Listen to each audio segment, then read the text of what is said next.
Okay. So, let's see. What is this? No, I don't want that one.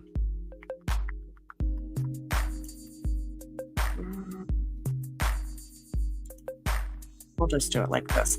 Okay. So, we have Gingras writes a post-ruling blog in Owens V Echard. And sorry if you hear the dog snoring in the background. Okay, I may have to just make myself disappear on this. Okay. Hello, which is Owens V Echard post-trial update. Gingras posted this June 19th, 2024, today. Starts off as far as I can tell, 3 types of people are reading this post. Number 1, members of the Clayton Echard personality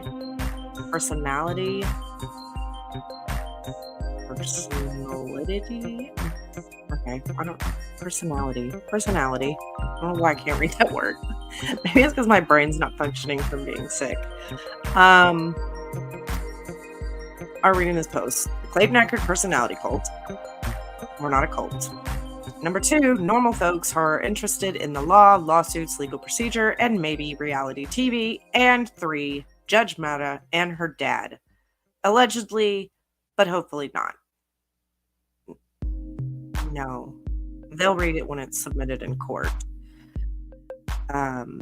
This post is only for folks in category 2. All others can stop reading now. These comments are not for you. If they are not for everybody, why are you putting it in a public blog post? And let's see, did you share this public blog post? Because the only reason you would share a public blog post currently is if you wanted people to read it. So, let's see here. Oh, look at that. 7 hours ago. My final blog post on this. And he posted this as going swimming now. Aberdici. But sure, ask the drive-thru customers to wait while you start a poll to predict how long until I'm back. Hint, pick the longest option. Well, we can only hope. So, okay. This is only for people who are interested in law, lawsuits, legal procedure. You would not have posted it on your Twitter for everybody to see. You put it on there because you wanted us to read it. So you're lying already. And people say this just as a joke. He wants everybody to read this because if it was just about the law, he would just talk about that, but he doesn't. Continue on. Now, let's get into it. About 24 hours ago, the court issued a ruling that was 99% favorable to Clayton. The judge did not vacate the order of protection, so that's the only issue Clayton lost. Overall, and that one point aside, the post-trial decision gave Clayton pretty much every single thing he wanted and arguably more. Well, I think he kind of deserves it. Is this a victory for Clayton? Has justice been served? Will Laura end up in jail? Am I embarrassed Woodnick kicked my ass in court? Why does it always have to be about kicking somebody's ass in court with you? Like, why are asses being kicked in court in half of your blog posts? Fully understand the answers to those questions begin with a few important points. First, Clayton has won a battle, but the war is not even close to over. Second, I've been down this road many times in the past, and I can tell you it ain't over until it's over. Small victories, even huge ones, mean nothing if they are wrong and subject to reversal. If you were told you won the lottery, and a few months later you were informed the ticket was fake and all the money was taken back, would you still feel like a winner? I don't think these are one and the same, but okay. Third, at the end of the day, the most important question that matters beyond all else is this. Was the judge's decision correct? If the answer is no, Clayton's victory is hollow and a temporary one. And at this point, the question remains wide open. Now, I believe the judge's decision was correct. You may not like it, but I believe that the decision was correct. So how are you feeling? How are Laura and I feeling? Where do we go from here? I'm going to share some thoughts on both the past and the future. Oh, Lord. Well, we know what you're thinking in the present, so welcome to Gingras' Christmas Carol. But before we get to that, I have to remind everyone, this is not my first rodeo. 100% of my legal practice is litigation, and I normally deal with cases a lot bigger and more complicated than Owens V Echard. This is not bragging or boasting. Sir, that is all you like to do. If you want to understand the future, you need to consider the past and lessons learned from it. As Shakespeare said, what's past is prologue. Okay, well, continue quoting Shakespeare. You go read and watch those Shakespearean plays if you want. For me, the most analogous past experience is my 5-year battle in Sarah Jones versus thedirty.com, which many people know that he represented a website that was like a kind of dirty gossip website column. The guy that owned the website, does everybody deserve legal representation? Yes. This was a defamation case that started in federal court in 2009. Just like Owens V Echard, the trial judge in Jones was exceptionally hostile to me, my client, and my legal arguments. I don't think she was hostile towards you or your client. When your client interrupted her, she stood firm, telling her, I'm still talking, don't interrupt me. That's not being hostile. And there's many cases where we see judges don't like people. The way you behave in front of people, yeah, judges are gonna not like you. Sometimes that happens. Doesn't mean that things can't turn out your way just because a judge doesn't like you. Sometimes that does happen, but says he hated us from the start. The judge insulted me, several pretrial rulings claiming my legal arguments were completely frivolous. He basically accused me of lying about law. He ruled against me over and over and over again. Sound familiar? Basically just like Judge Matta. The trial judge in Jones ruled in favor of the plaintiff 100% of the time. Well, technically, Owens was the plaintiff in this matter, so not like Judge Matta.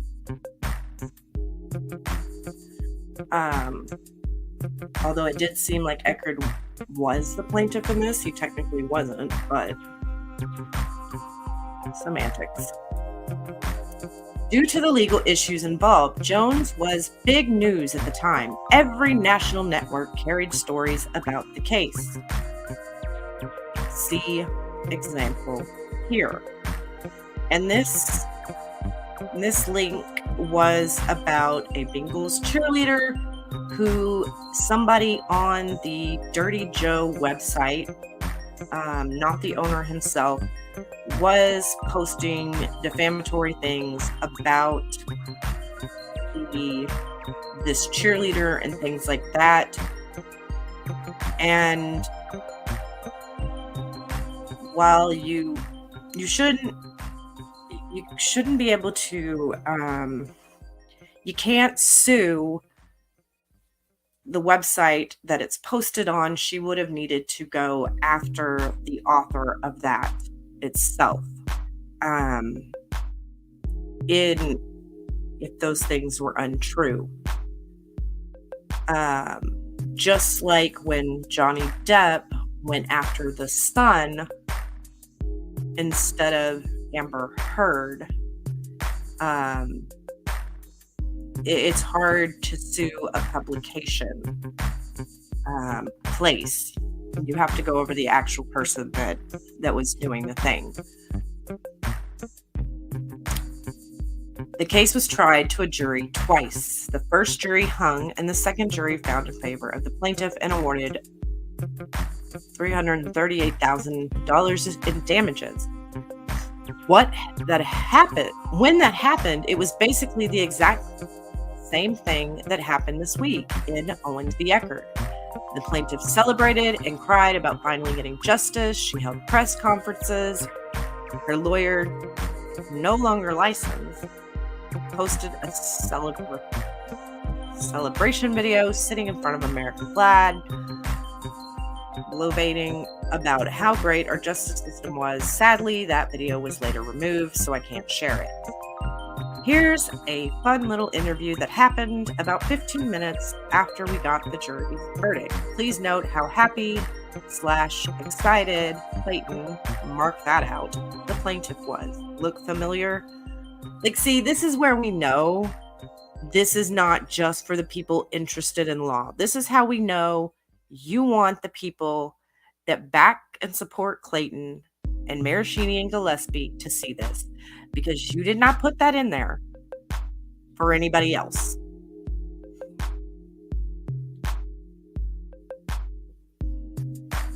I will link these. I will put these links in the description box after the video is over, so that if you want to go look at them, or if you want to click on them from the ruling itself, I will link that as well in the description box if you want to go watch those videos. I don't want to see his smug face. Gingras' face is not something that's pleasant to look at, in my opinion. But, like I always say, it's not over until it's over. In Jones's, as soon as we got the jury's verdict, my client and I did not cry over our defeat. We did not weep after getting our asses kicked.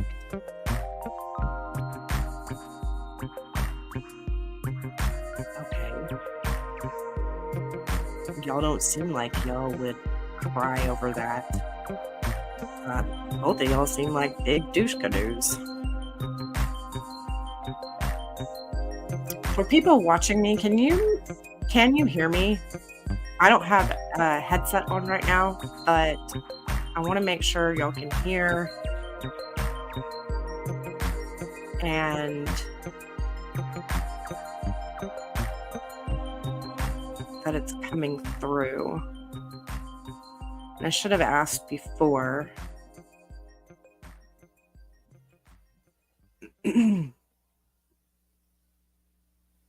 Okay, good. I'm like clogged up in one ear, so I can't even hear out of one ear right now. But I'm on the mend. At least that's the worst thing I have kind of going on today is just the clogged ear. So, on the contrary, we hugged, high-fived, and then got the hell out of Kentucky. Believe it or not, after we lost, we were overjoyed that we were done with a judge who was sadly corrupt, dishonest, or both. The judge was never going to do the right thing, and getting a jury verdict, even an adverse one, meant we could finally move the case out of the judge's court and up the Court of Appeals. Losing the second trial was honestly one of our best days because it cleared the way to victory. What? So Gingras thinks a lot about appeals. It seems like a lot of his stuff is won on appeals, which means he knows the law. Like Gingras is not stupid. We don't like him. He's smug and arrogant, but he knows the law. And so, but wasn't there things that you could have done before this? Whose phone is in? Oh, that's my son's tablet in here. I guess his phone rings through his tablet.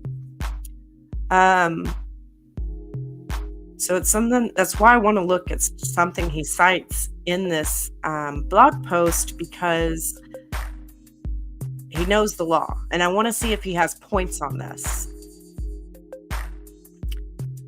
Once we got to the Court of Appeals, the victory was swift and decisive. The Court of Appeals smacked down every aspect of the trial judge's decision, confirming that I was not misstating the law. The trial judge was simply an unethical activist who believed his personal views were more important than the rule of law. His bosses at the Sixth Circuit Court of Appeals agreed with every word I said, resulting in a complete reversal of the judgment against my client. Now, in that case, it might have been something, that was thing. If he wasn't the author of this and in charge of this defamation, then I can agree with that, where if that person was found guilty, even though he may be a smug, arrogant butt, like Gingras. Oh, yes. Yes, I do. Yes, I saw that, and that'll be the next thing that we go over. It is crazy. More tantrums from her. Okay. But I don't know that his points here will have the entire thing reversed. If he wins on any appellate reason. But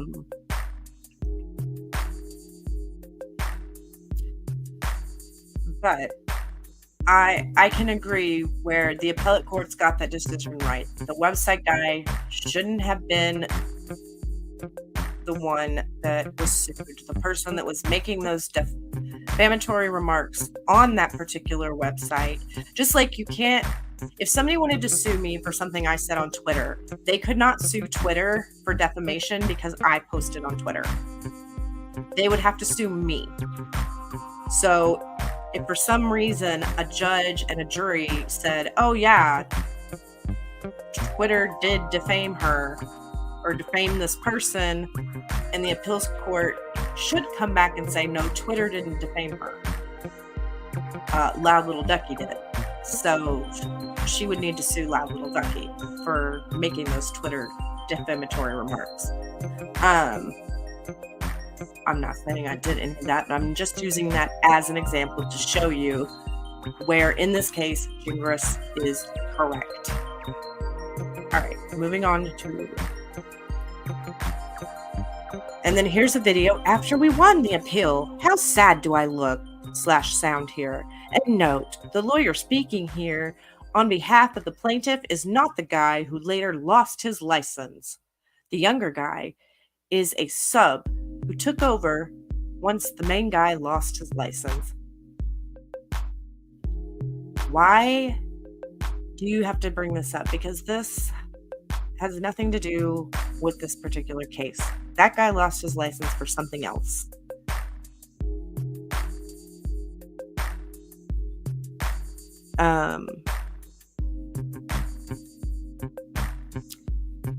But either way, as explained in this CBS News article, Jones was not the only time I litigated and won the same issue. In fact, I had fought and won dozens of similar cases across the country. Quoting, "It opens the floodgates," said Ritchie's Phoenix area lawyer David Gingras, who has successfully argued dozens of similar cases across the country. It would basically destroy the ability of a website like Facebook that allows users to post comments. Once you strip away their immunity, once you make it conditional, you open the door to allow them to get sued. Okay, these are similar suits about defamation. We are not in a defamation case here. This is not a defamation case. But okay, you know the law in defamation and on internet defamation and not suing publication, but the particular individuals. Okay, that's not what we have here, Gingras. So none of this matters necessarily.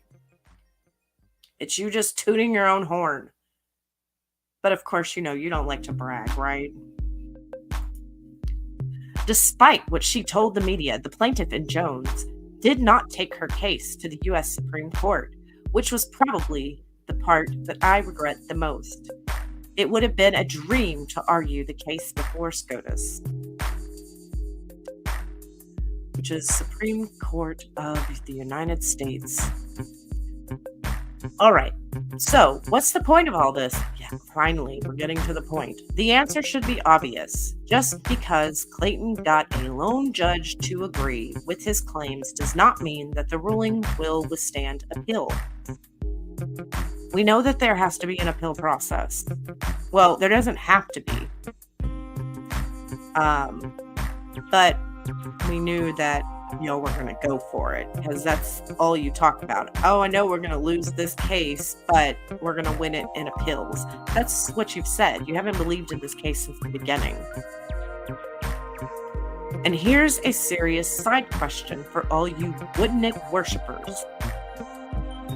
Has Greg ever handled an appeal?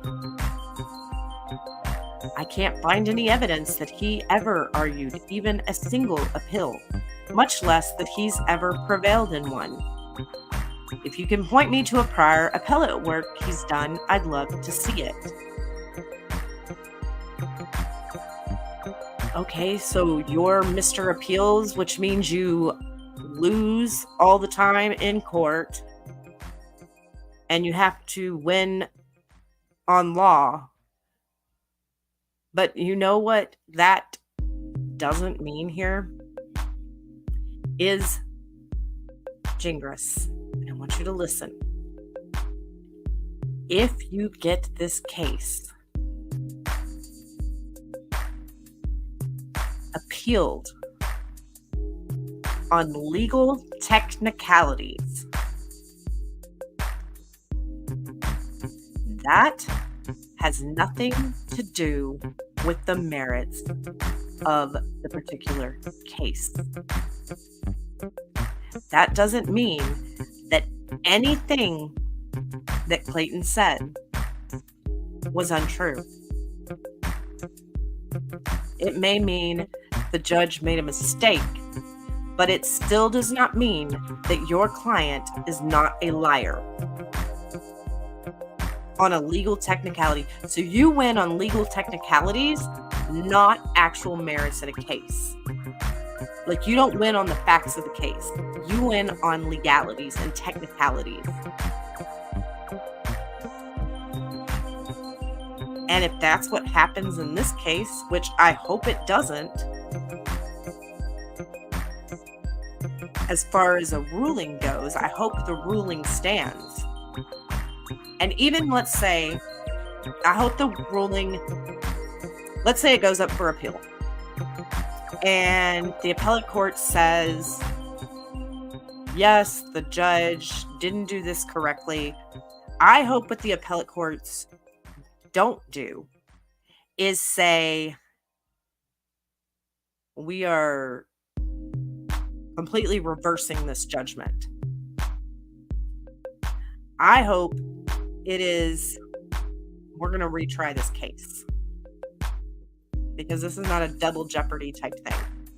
Because it's not criminal at this point. This is a civil case. And so if they just take away that and all this is heard again or something in front of a new judge, let's say, I still don't think the outcome is going to look any better for you. Owens and Gingras.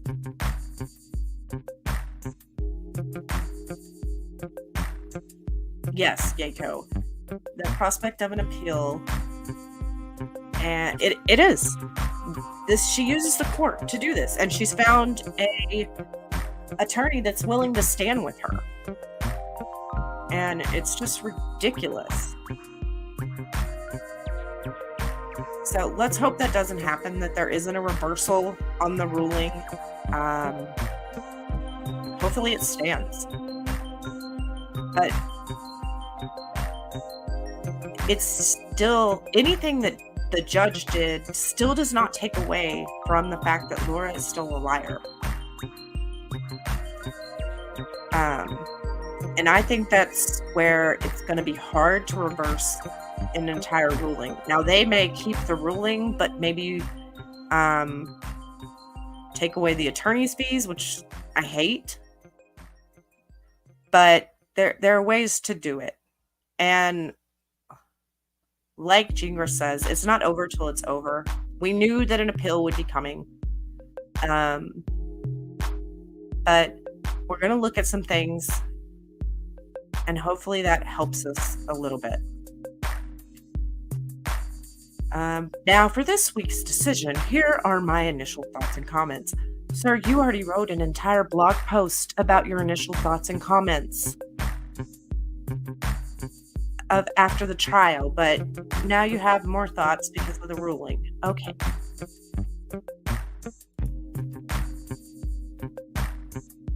We need to hold a competition for the person who spots the most factual errors in this ruling.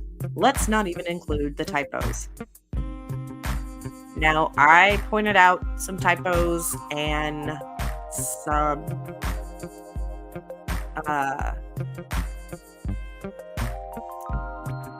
issues with the written ruling that she needed to go back and correct. She hopefully amends this ruling to make those corrections because it needs to be factually correct.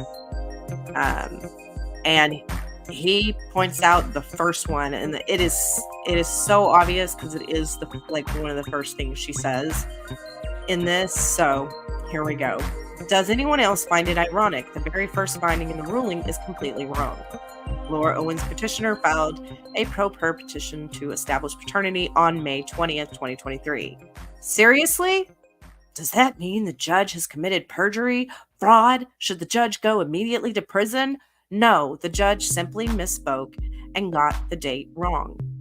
In a case with so many moving parts, this is understandable and contrary to what the insane clown Justice for Clayton Posse believes. People are allowed to make mistakes. This is not a crime, even in the Wild West state of Arizona.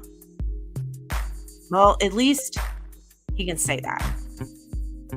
But it does suck that the ruling has that date wrong because it's August 1st, 2023. But like I explained in my video going over the ruling, May 20th is ingrained in our brain forever as the night that it all started and the rendezvous occurred. All right. I personally can't even count the number of factual errors in the ruling. There are just too many. It's crazy. There unfortunately is. In terms of our ability to win an appeal, one of the finest aspects of this ruling is this nugget here. The court finds petitioner provided false testimony as to the viability of pregnancy in all three cases addressed in the procedural history. Wow, such a powerful statement. And the evidence received at trial supports that finding is, wait for it, keep waiting, keep waiting. That's right, absolutely nothing.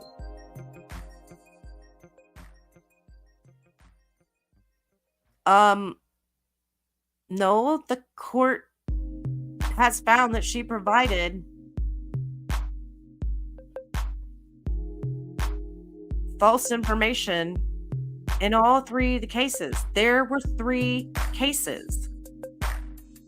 There was the order of protection hearing. That was a case. There was an injunction against harassment case. And there was the established paternity, child support, and a parenting plan. That's three things. She lied in the order of protection hearing. She lied in the injunction against harassment hearing. She lied in this hearing that we just watched. That is three 3 cases. I guess he doesn't see it like that. Remember, he'd be like, oh, that was before my time. Like, I don't know nothing before my time. The one to sit there and talk about the past and all that in the beginning of this blog post. That single error virtually guarantees the ruling will not stand in appeal. And guess what? That means, after the case is remanded for further proceeding, Judge Mata will be removed from the case. That comes straight from Family Law Rule 6F, which provides for removal of the old judge after the case is remanded. Now, I want to share screen.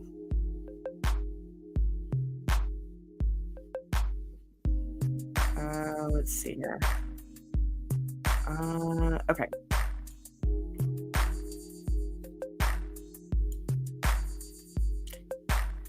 Okay. So, here is Rule 6. Change of judge as a matter of right. Judge. The term judge, as used in a rule and Rule 6.1, refers to any judge, judge pro tem, or court commissioner. 2. Presiding judge. Let's see.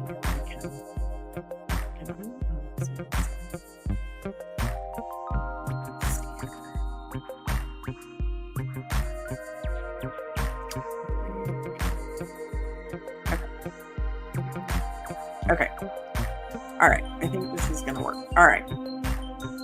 2. Presiding judge. The term presiding judge, as used in this rule, refers to the presiding superior court judge in the county where the action is pending for judge. Generally, in each action, whether single or consolidated, each party is entitled as a matter of right to change of judge. Notice requirement. A party seeking a change of judge as a matter of right must either file a written or oral request on the record in the manner provided below.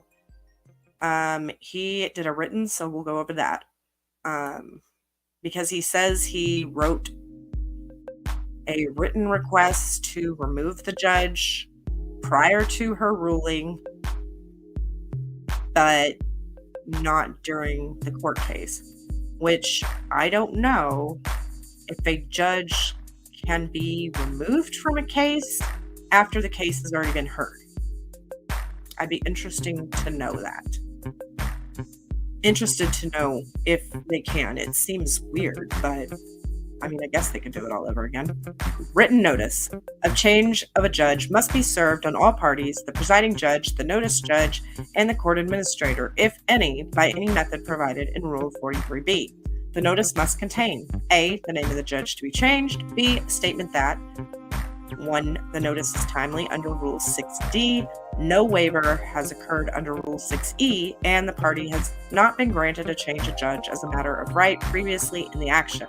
The notice cannot specify grounds for change of judge. And then it talks about an oral request. All right. Time limits. A party is precluded from obtaining a change of judge as a matter of right unless the party files a timely notice. This notice must be filed 60 or more days before the scheduled contested hearing or trial. Well, you didn't file it 60 days prior before a scheduled contested hearing. 2. If a new judge is assigned within 60 days of a scheduled contested hearing or trial, a notice is timely filed as the newly assigned judge is filed within 10 days after party receives notice of new assignment or within 10 days after the new judge is assigned, whichever is later. If a party has received less than 10 days notice of the proceeding or the assignment of the judge, the party must file a notice at least 3 days before the proceeding. So all of this stuff is talking about prior to the proceeding. None of this stuff was done prior to the proceeding. If a party has received less than 5 days notice of a proceeding or a judge assignment, the party may file a notice of change of judge at any time before the proceeding begins. Hello there. 5. If the right to change of judge is renewed under Rule 6F, a notice is timely if filed within 15 days after issuance of the appellate court's mandate under AR CAP 24.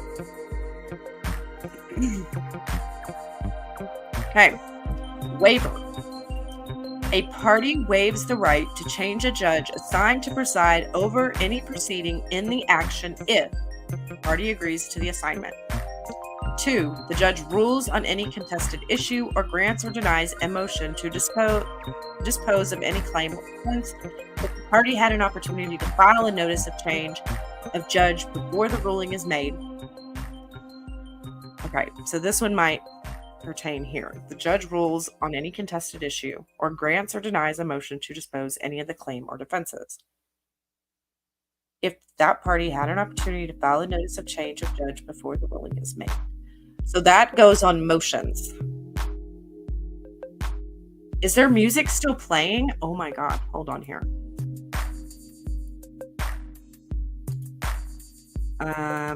My bad. Oh my God.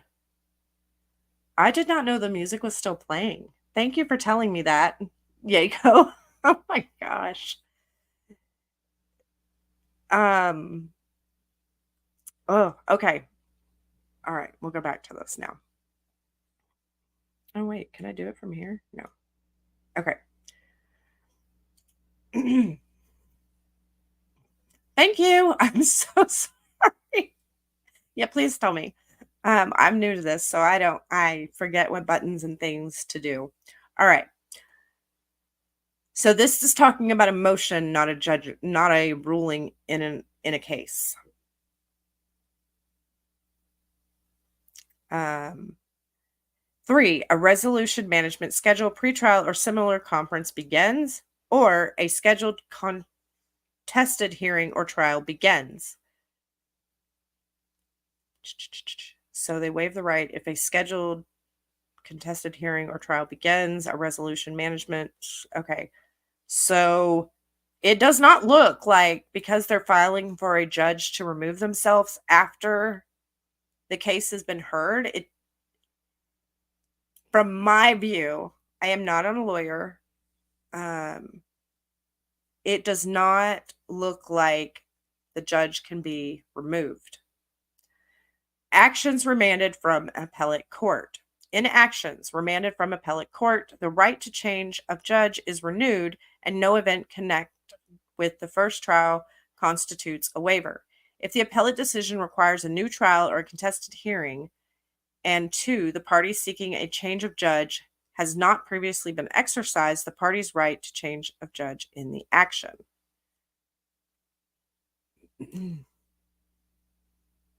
Okay. Procedures on notice. On proper notice, if notice is timely filed and no waiver has occurred, the judge named in the notice should proceed no further in the action except to make such temporary orders as are necessary to prevent immediate and irreparable damage, injury, or loss from occurring before the action can be transferred to another judge. If the named judge is the only judge in the county, that judge may also reassign the case. On improper notice, if the court determines that the party who filed the notice is not entitled to a change of judge, the named judge may proceed with their action.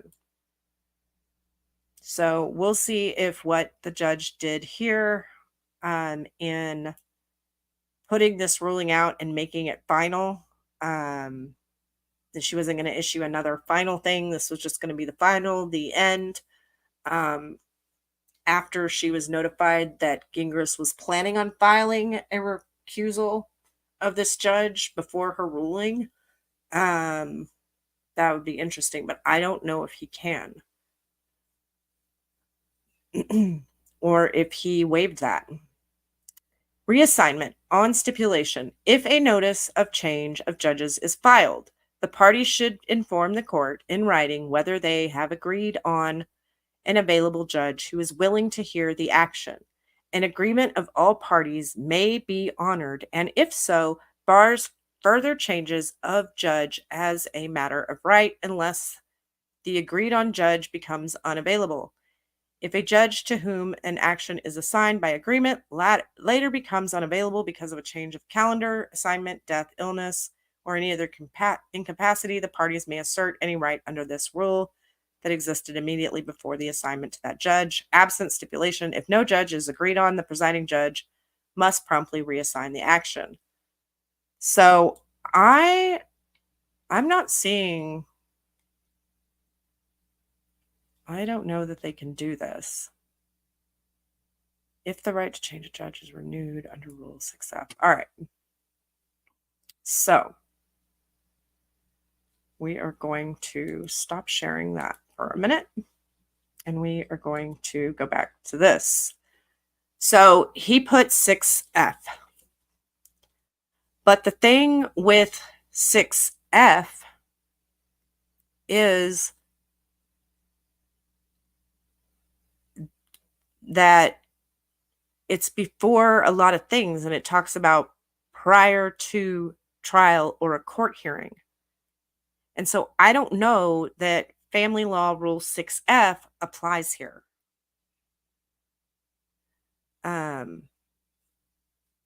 So I don't know that he has a point on this particular thing.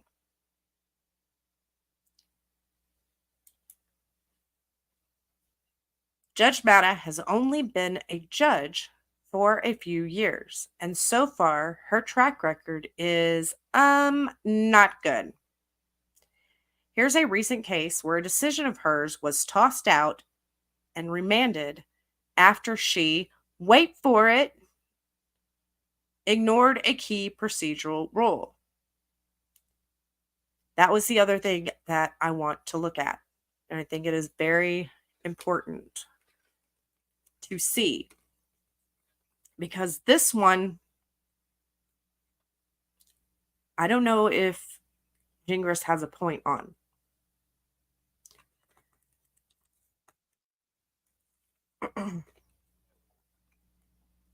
And I know y'all don't ever want Gingras to have any points.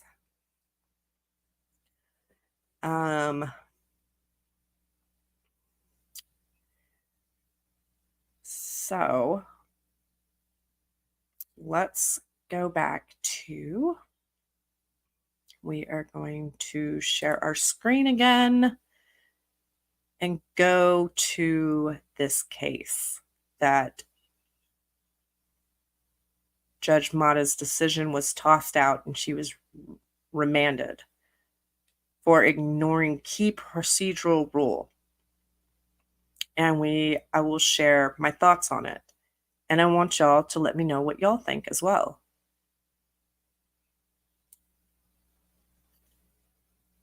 Share screen. All right. And we are going to go to here. Okay.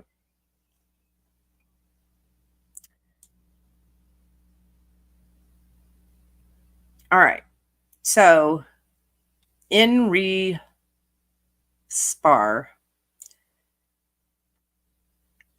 and has its opinion in the case, and then it talks about Phoenix, and it's a marriage. The presiding judge was Judge Matta. All right. And then it talks about authored the decision of the court. Okay.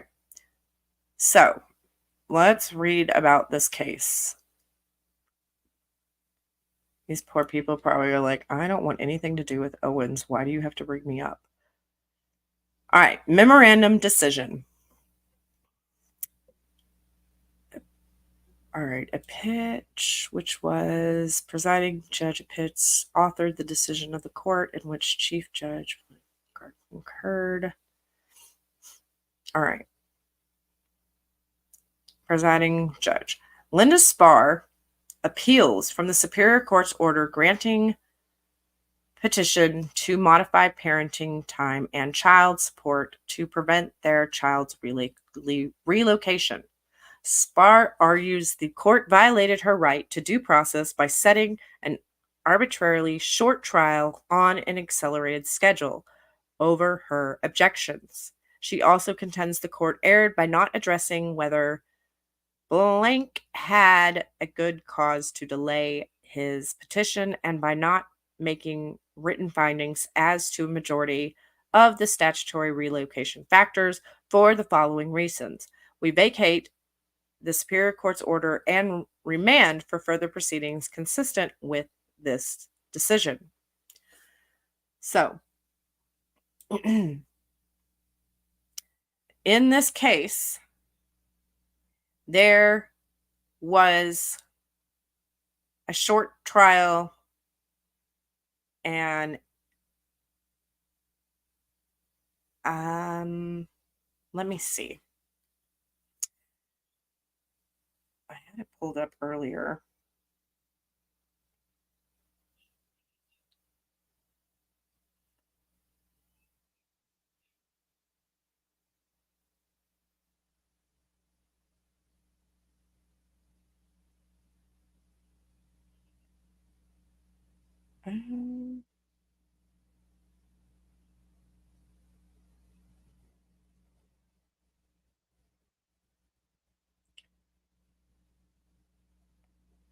I don't know. If anybody knows, put it in the chat.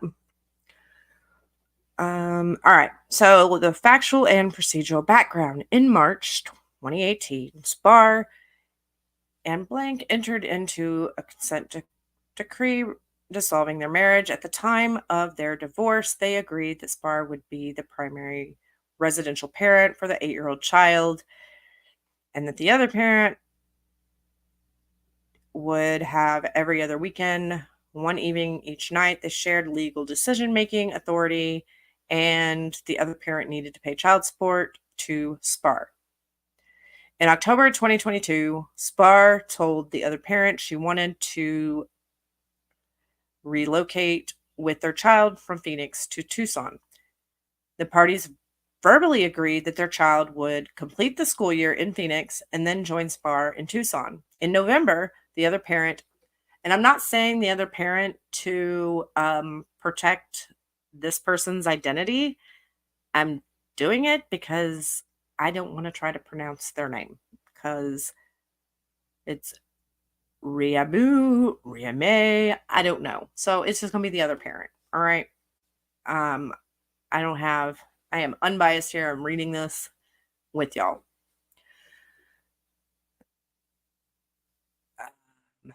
The other parent received a letter of intent from Spar providing official written notice to relocate with their child. In May 2023, the other parent filed a motion for temporary orders and a petition to modify parenting time and child support. In both, he sought to prevent the relocation.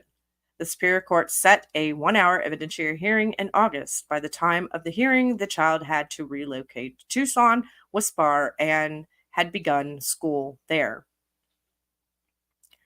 At the hearing, the Superior Court denied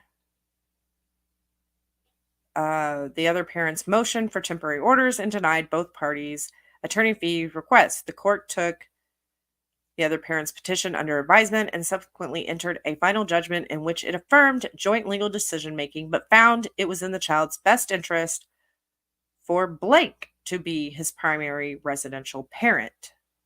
The court ordered that Spar have parenting time every other weekend and one evening each week. The court additionally ordered Spar to pay the other parent child support. This appeal followed. We have jurisdiction pursuant to these rules. Okay, so it sounds like the mom had the child. She wanted to move to Tucson. They had agreed on it, maybe verbally and stuff. And then the dad was okay with that. And then he was like, no, I'm not okay. And then the judge came in and decided that he was now going, Judge Mata decided to come in and not give spar full custody anymore. Now full custody was going to go to the dad. And then now the mom is going to have to pay child support. So she switched it. So here's the discussion. Due process. Spar's first assertion asserts that the Superior Court violated her rights to due process by setting an accelerated and arbitrarily short trial. We reviewed due process claims de novo. Before the hearing, Spar moved for more time for the hearing and to continue it, arguing that 1 hour is insufficient. Which, yeah.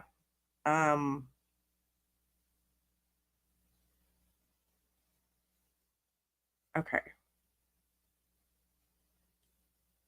So, and when they're reviewing things, they review things. De novo means like a new, a fresh, like they're taking a fresh look at it. They're not looking at anything from the thing. So, 1 hour is insufficient to present evidence concerning the 11 best interests of the child factors and 8 relocation factors, the child support factors, and the facts regarding her request for an award of fees and costs. The Superior Court denied the motion without explanation and held the hearing as scheduled.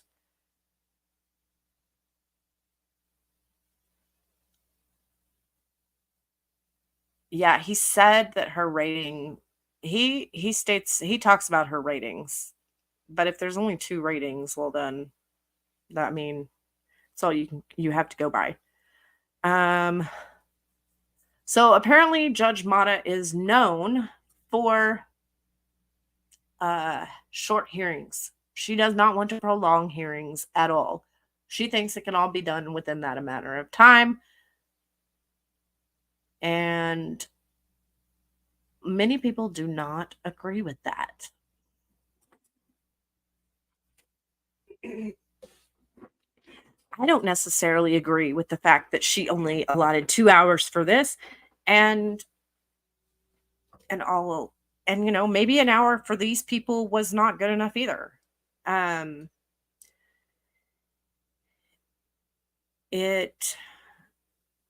don't know. But if you ever watch hearings and stuff like that on other things, they are very short. A lot of them don't take that much time. So that would be interesting. At the conclusion of the hearing, Spar asked Superior Court for at least another hour to present additional evidence, asserting there were several things that she was not able to cover as far as the best interest factors and the relocation factors. Spar asked that in the alternative, the court take her pretrial statement as an offer of proof. The court, again, without explanation, did not expand the hearing, but accepted the offer of proof. So, kind of like she did here, she accepts the offer of proof. She took all this stuff under advisement. Like, we didn't cover it all in the hearing, but I have everything that you've sent me, and I'm going to review all that stuff before making my decision. Is that the right thing to do? Or is it not? Let's see. On appeal, Spar asserts that neither party was able to fully present their case and that she had to forego the opportunity to cross-examine the dad altogether. The mom couldn't cross-examine the dad.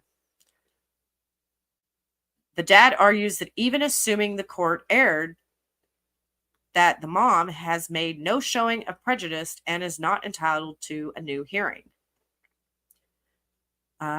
Citing 1, to the extent Spar argued below, the Superior Court's 25-day turnaround precluded timely disclosure of witnesses and discovery. She has not developed this argument on appeal, and we do not address it. See Ritchie v. Krasner, an appellate course from 2009.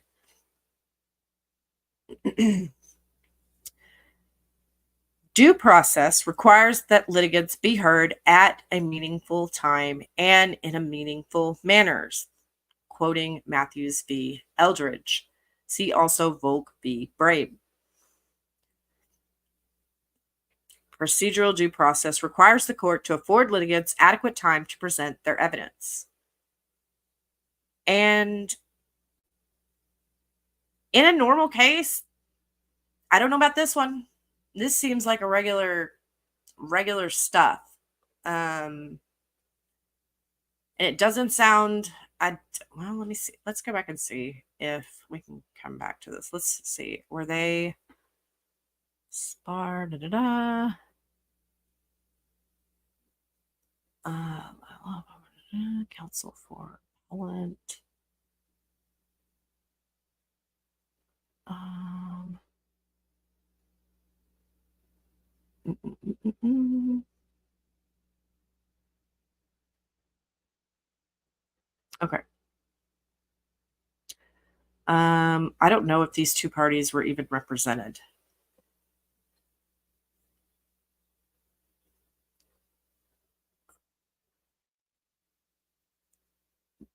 But if an appellate court has ruled on something that she's done before, that's why I want to look at this one, because apparently this is one that got over, like, it was switched. So that's why I want to look at this, because it's interesting to see if he has a point or if he's just blowing smoke up all of our butts.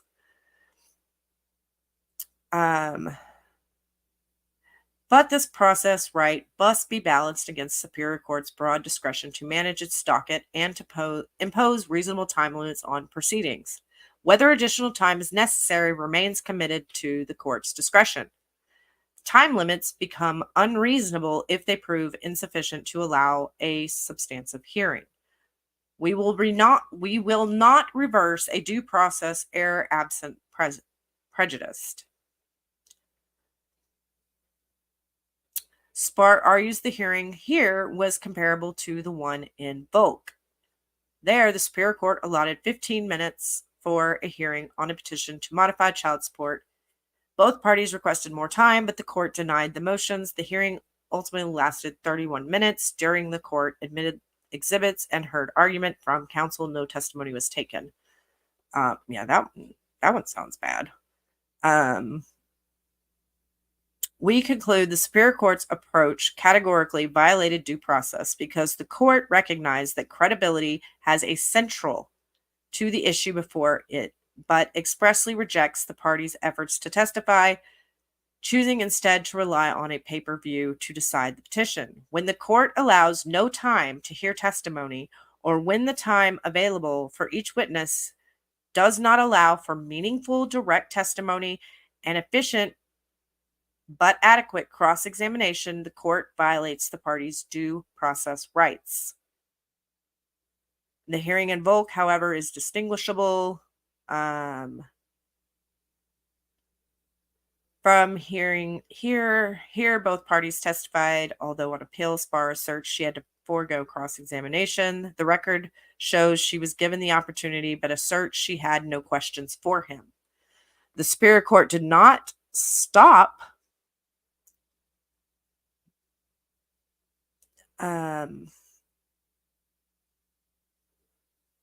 the other's cross-examination of Spar. He had run out of time, but Spar had time to give a closing statement. Spar objected to the time limits both before and at the hearing, but did not at any point request an explanation from the court as to why it was setting the time limits. We do not endorse the specific time limits set in this case as a general matter, and we remind the Superior Court that time limits can become unreasonable if they prove insufficient to allow a substantive hearing. Even if the court is burdened with a heavy caseload on a congested calendar, nevertheless, on the record before us, we cannot say that the time limits were unreasonable or the court abused its broad discretion. So right here, it's saying in the Spar case, there was some time for things, and the way that they said things and all like that. And I know people asked for more trial time.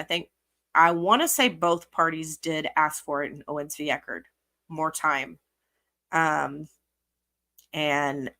that was denied.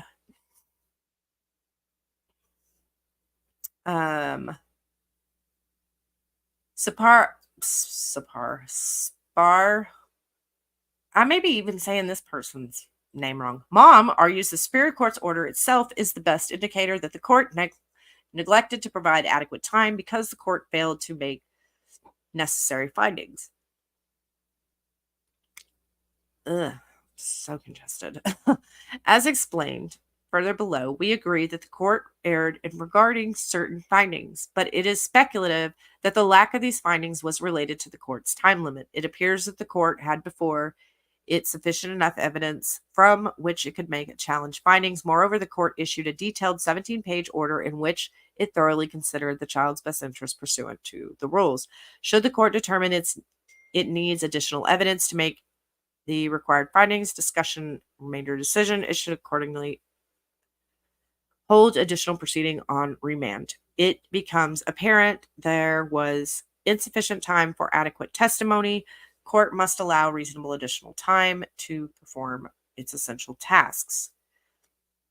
Even we were to conclude the time limits were unreasonable. Spar has not shown she was prejudiced. For the first time in her reply brief, Spar argues she was prejudiced because if she had been provided additional time to testify, she could have corrected the court's misperception that the child's only friends were in Phoenix because many of the friends were through online gaming, She would have been able to say all this stuff. And she further asserts her offer of proof encompasses the relevant information, but the evidence excluded by the court's time should have altered the outcome. We typically do not consider arguments raised for the first time in reply, but the Superior Court received testimony on the specific points that Mom has identified. Mom testified that the child is out-of-state friends, maintains contact through this. She additionally testified that the child's Phoenix-based friendships continued. Regarding this family's bond, Spar testified that the child very close, I don't know what that has to do, as to his education. In addition, provided testimony. He's a bigger, The Superior Court considered this evidence, and Spar has not demonstrated prejudice from imposed time limits. So on the time limit aspect, that is where I was thinking that Gingras might have a point. They didn't find it here. And in this case, she did exactly kind of what she did in the Owens V Echard case, where she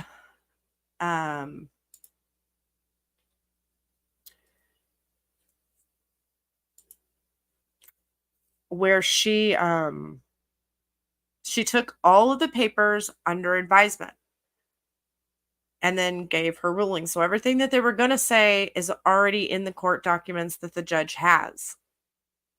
And the appellate courts, as far as time goes, did not find that was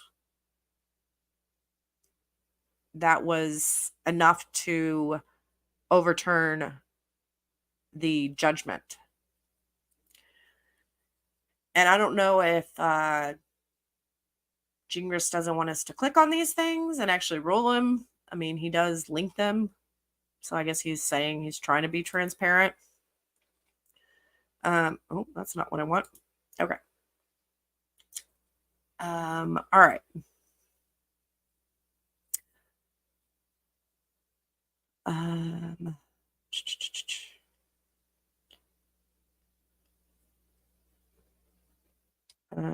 This one.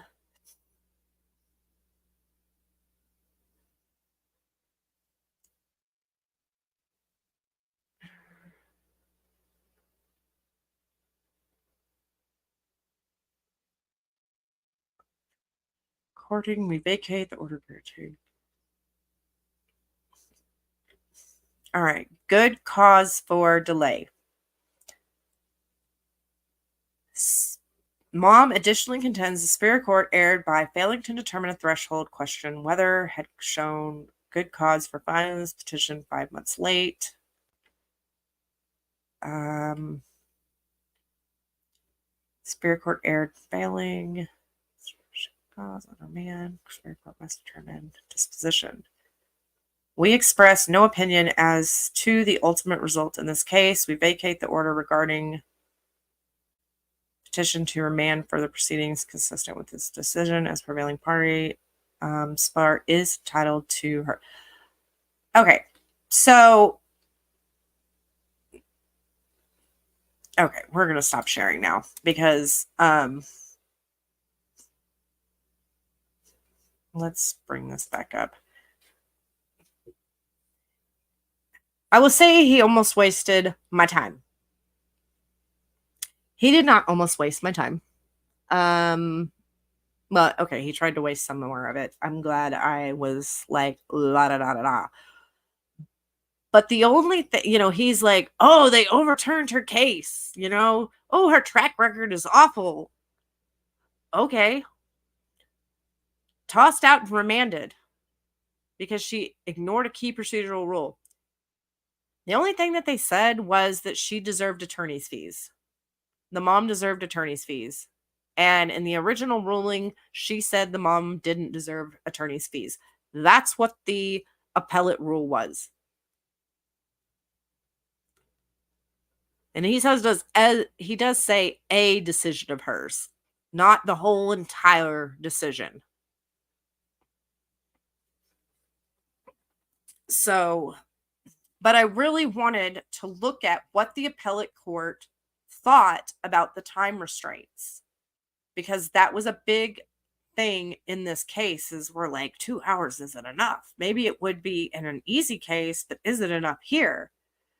But she did the same thing in that case as she did here. So they didn't find an error in that one. So I don't know if they would find an error in this one on appeal on that particular matter. I don't know about anything else. All right.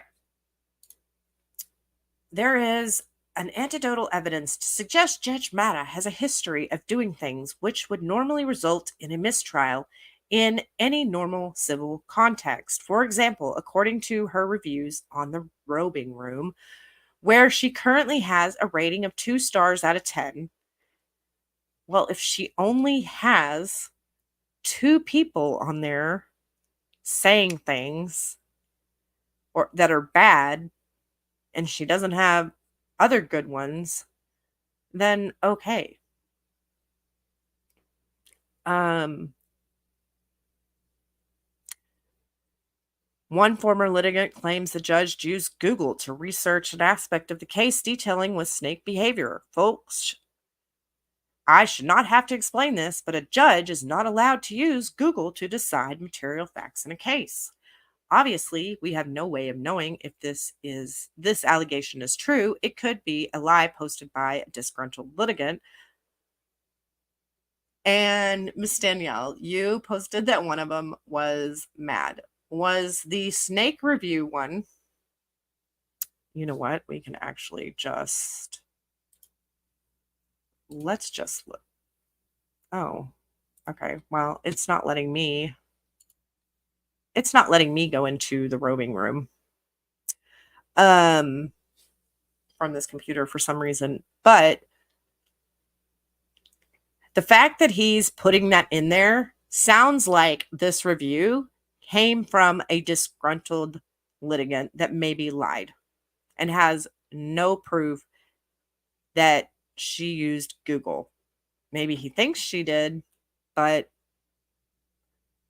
I don't see how a litigant would know whether she used Google or did not use Google unless she said, I Googled this.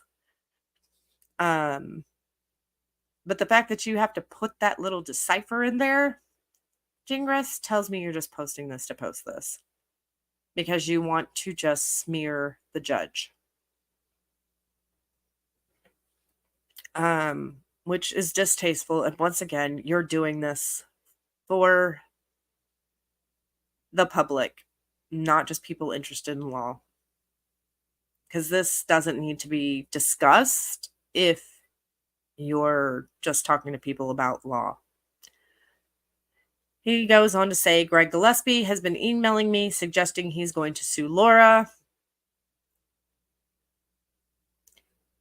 If you're reading this, Greg, allow me to remind you, bro, You already sued her with Master Woodnick representing you, and you lost. You can't sue Laura for a claim you already lost. You're right. He can't. And he only sued her for the intentional infliction of emotional distress. So as long as he's not suing her for that, and he's suing her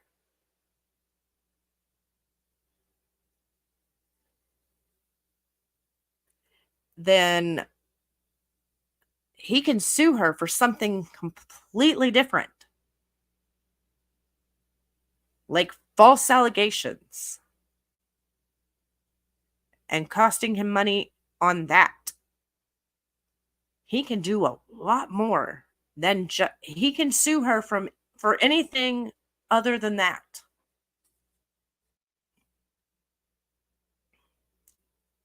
And there's also new claims because she went on the stand. There's a new incident. She went on the stand on June 10th, 2024 and said, he's a hacker. He hacked it. Well, actually, no, I don't think he can because he said, I suspect.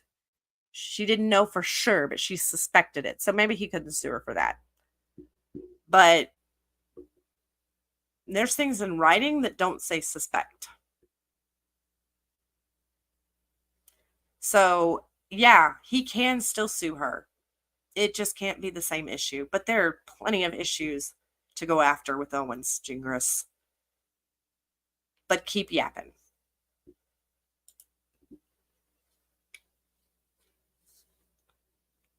About 12 hours before Judge Matta ruling was issued, I sent an email to the court explaining that we believe there may be grounds to remove Judge Matta from the case for cause. Basically, there is a rule that allows a party to file a notice saying that they have reason to believe a judge is either biased or unfair. Let me go over here. Miss Danielle, somebody's saying that it is in District 2, she believed. Or who was wanting that? I wanted Miss Danielle, was it? Who was wanting to know? It was Miss Danielle. Yeah. District 2 is what Belle Mayhem thinks this is in.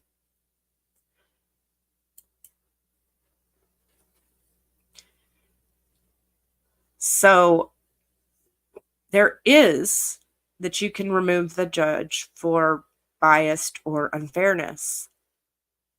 But can you do it after a court hearing or a trial? A lot of those things talk about prior to all that. It doesn't say prior to a ruling. It says prior to the hearing or the trial. In this instance, the concern was based on stories posted on social media that claimed Judge Matta's father attended the trial, and afterwards he spoke to members of Clayton's cult. According to at least one person, the judge's father made statements implying that Judge Matta shared information about the case with him. No, that was not what was said. It was said he heard about this case, not that she told him about this case. He had seen it and heard about it. He also was not in the courtroom. He was in the overflow room. And everything's going to be anybody that was there like, oh, they were talking to JFC. They were talking to Clayton's cult. Well, I'm sorry that there was not anybody there that believed her, because that was their time to come too. They could have stood behind her. They could have been there for Owens to counteract the JFC crew, as she states in trial. But she had nobody. She had Gingras, her mother. Dr. Medchill was there, and that was it. Nobody was there supporting her. Nobody was there backing her up. So, okay, there were other people there. I mean, there could have been people there for her too. Just it's not our fault that nobody was there backing her because nobody believes her. Including a suggestion she was going to make adverse rulings before the trial begins. Where was that stated? I heard nothing about the judge is going to make adverse rulings before the trial begins coming from Judge Mata's dad. Who said that? Because I know Megan Fox didn't say that. I know she had heard, about Judge Mata's dad being there, but I don't remember that ever being said. And they can go back and look at the YouTube videos about what was spoken because that's who he's talking about. He's talking about Megan Fox right now. And she didn't say that.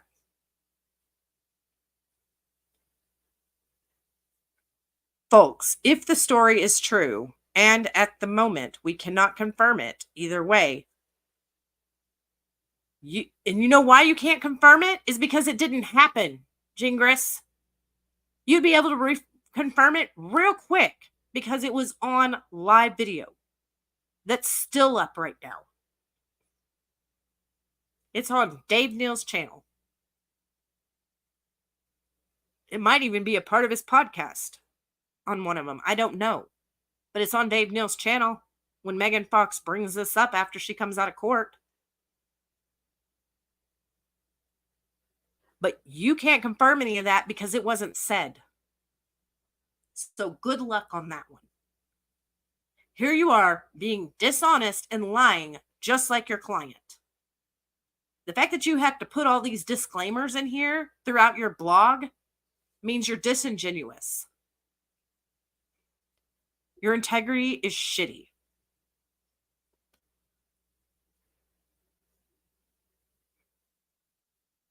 That would be one of the most outrageous acts of judicial misconduct imaginable. But because I'm a reasonable person, I did not believe it was fair to file a notice of change of judge, which would have gone to Judge Mata's boss for the decision without first asking Judge Mata to explain whether the allegations were true. She doesn't have to address any of your questions. If it wasn't filed in a motion? Oh, here we go. Rather than doing so, Judge Mata's clerk responded by saying the judge would prefer a motion rather than simply answering my question privately. No, because she's not going to have off-the-record conversations with you. That is inappropriate. Ex parte communication. You always want things off the record, and then you can spin it on your little blog for everybody. And that's not where the truth comes from. Yeah, I would want it in a motion too. You want to do this stuff? Put it in a motion. I'm not answering your questions. I'm not answering your little email. She does not have to. It actually goes against everything that she should do. He wants things done privately. Let's talk to Greg privately. Let's talk to Michael Maraschini privately. I want to talk to everybody privately. Nobody wants to talk to you in private. Nobody wants to talk to your client in private. Everything needs to be on the record. Because y'all are scum. Y'all talk about all of us being pond scum and everything. Like, you are scum. I do not know how you look yourself in the mirror every day and think, I'm a great person. You are not out here fighting for justice and all that. I agree that bad people need representation too. but you don't have to do it in a sleazy, scammy, scummy way. Oh, you got my mama ducking feathers ruffled.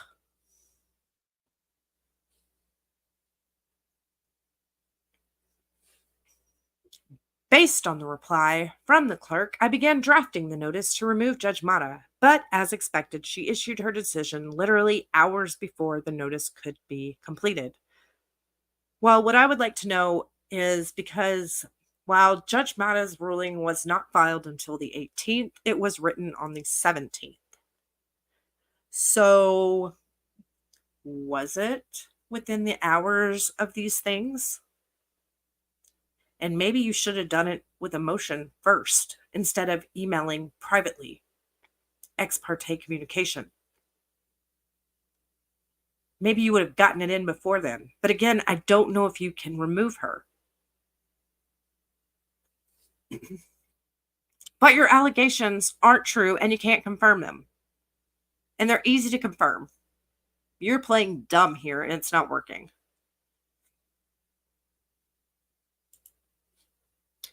If I wanted and I believed the facts and the law supported it, I could still file a notice asking Judge Mata's boss, the presiding judge, to remove her from the case because this phase of the case is basically 99% done.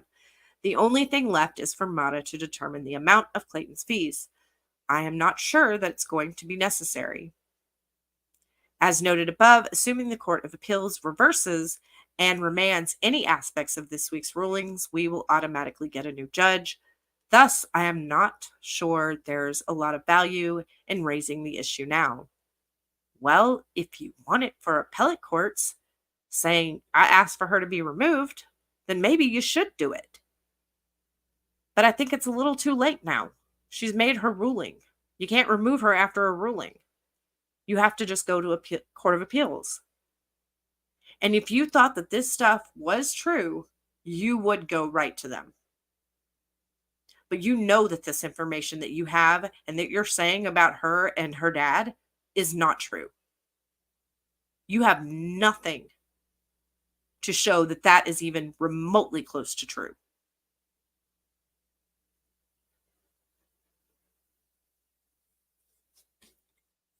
But all of what Judge Mata is doing, she can continue to do. She's doing great. And I think she's trying to make sure that this woman never has to come in front of her ever again or be in the court of Maricopa County ever again. Because nobody wants to deal with this woman. Hello, Miss Laura Nighty. Everybody say hello to Lauren. So Gingras says, okay, that's a lot of words, and maybe it's not the part most people case about. No, he wants to talk about spelling errors, and here he goes making a spelling error. But remember, he makes typos all the time, too. He's just like us, plebs.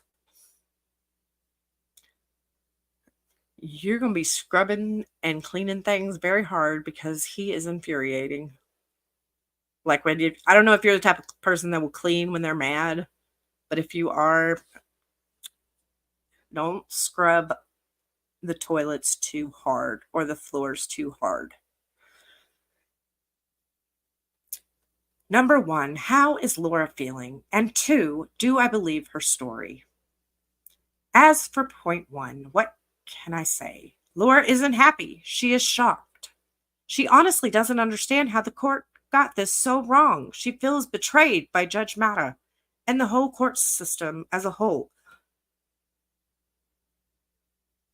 She doesn't know why and how this happened.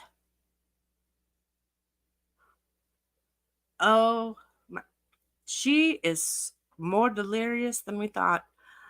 I don't know how this could happen. I've been a liar for so long. Why didn't anybody believe me? Betrayed by Judge Mata. Judge Mata was not there to do anything for her. She's there for truth and justice. The judge is not out here just betraying people. They're not supposed to be. And I don't think she was. She gave her a chance to speak.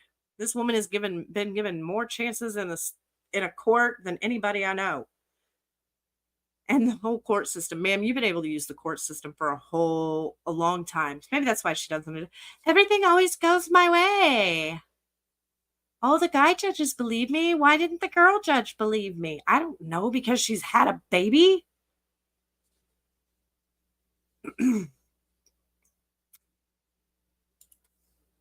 I keep reminding her of a couple of things. First, you have to accept our courts are not perfect. It is a proven fact that innocent people are sometimes convicted and sent to death row.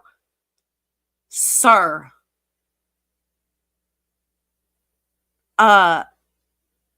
she has not been convicted or sent to death row. We're being a little dramatic here. This was a civil case, not a criminal case. And even in her criminal case, she's not going to death row.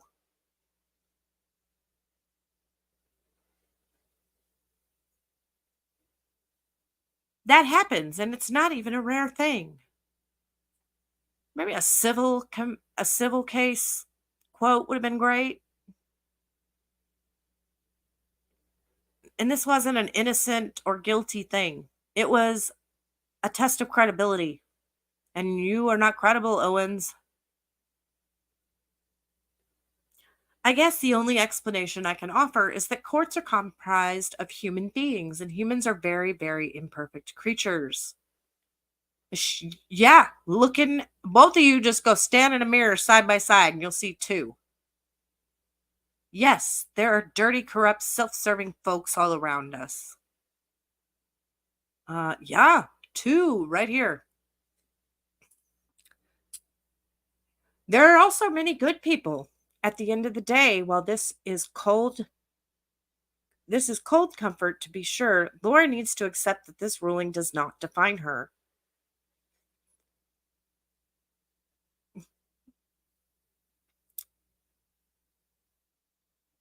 She says the judge got this 100% wrong. Here we go. Speaking in percentages. Because that's what truth people do, is speak in percentages. No, only liars speak in percentages. She says the judge got 100% wrong, and she intends to continue this fight as long as it takes. As for point 2, yes, after all of this, I am still 100% on Laura's side. How? How are you still on her side? Why are you not pissed that you don't know about Los Angeles? And if you did, why didn't you disclose it? Your client lied to you and you found out about it in trial. And if you knew about it before, you were under an obligation to hand it over. And maybe you should be reprimanded by the bar. Because how do you still believe her when you have no evidence? When she's saying there's evidence that nobody has still. Still believe her 100%. Get out of here with that. I believe she was pregnant, and I believe the evidence shows she had a miscarriage that happened without her knowing it.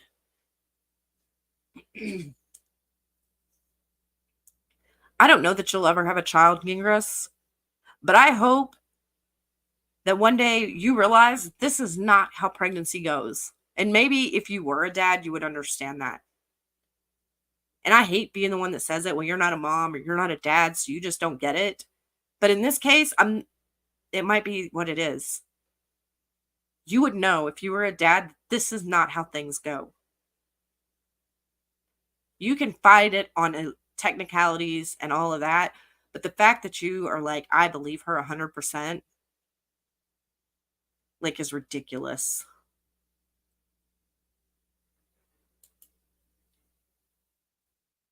But even if I gave Clayton all the benefit of the doubt, except his view of what happened, I'm still 1,000% certain the court's decision was still wrong.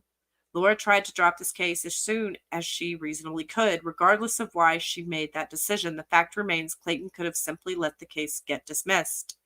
and he would never have incurred a penny of fees. If Clayton believes Laura lied about being pregnant, he should have simply sued her in normal civil court for defamation or whatever. No, he wanted a court thing saying that he is not the father. He can have that. He deserves that. And then if he wants to go after her for something else, he can. But he deserves to have somebody tell him he is not the father of those kids. Those imaginary kids. But he chose not to do this, presumably because convincing a juror of 12 neutral people to rule against Laura is a lot harder than convincing one judge with a father who apparently is a fan of one side. There you go, smearing again when you have no proof of all that alleged stuff. It's not about being a fan. It's about believing and not believing somebody.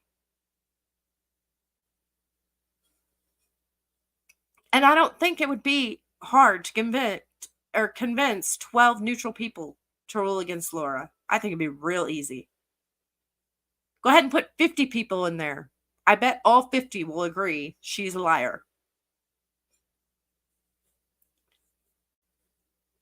So for now, no further comments from me about this. I'm on vacation with my family and I intend to enjoy the rest of my trip. I took a break from my holiday to share these comments, but that's it. Back to family time now. You should have stayed with your family.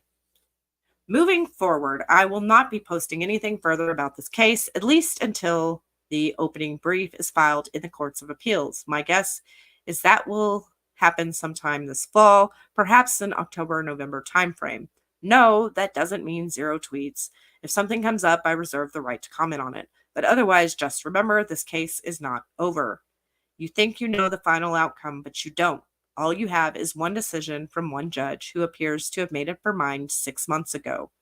And that same judge has recently been reversed by the Court of Appeals, so who knows what just may happen. That just may happen again.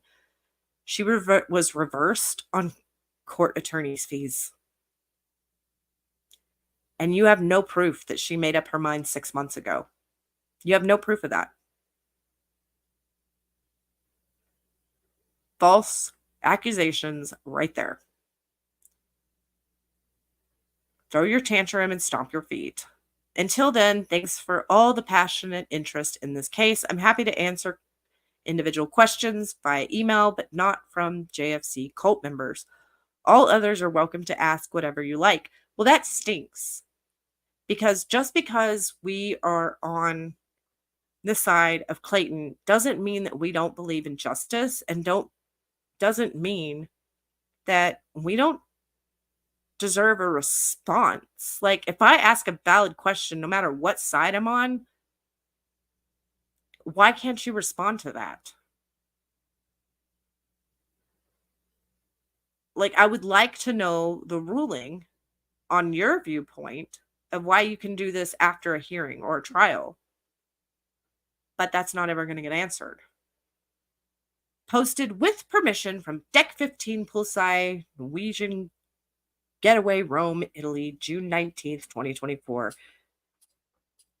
Okay, you could put your post with permission on there. And, your date's already cited, but once again, you're bragging on the amazing trip you get to go on. Like, you're such an arrogant person. You're not likable. And I know you don't care about being likable. And I don't know how any women date you because you're not likable.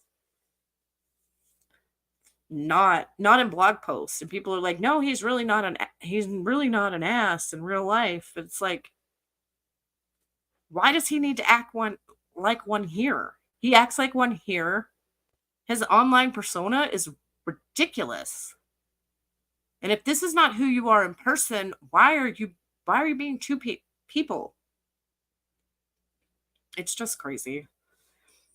All right. I want to see this last comment here by Can Gingras now be considered a YouTube lawyer since he seems to be getting his info and strategies from there. They should be more concerned with the forthcoming repercussions of their own behavior. Well, no, because everything has to be everybody else's fault, not theirs. The judge has to be biased.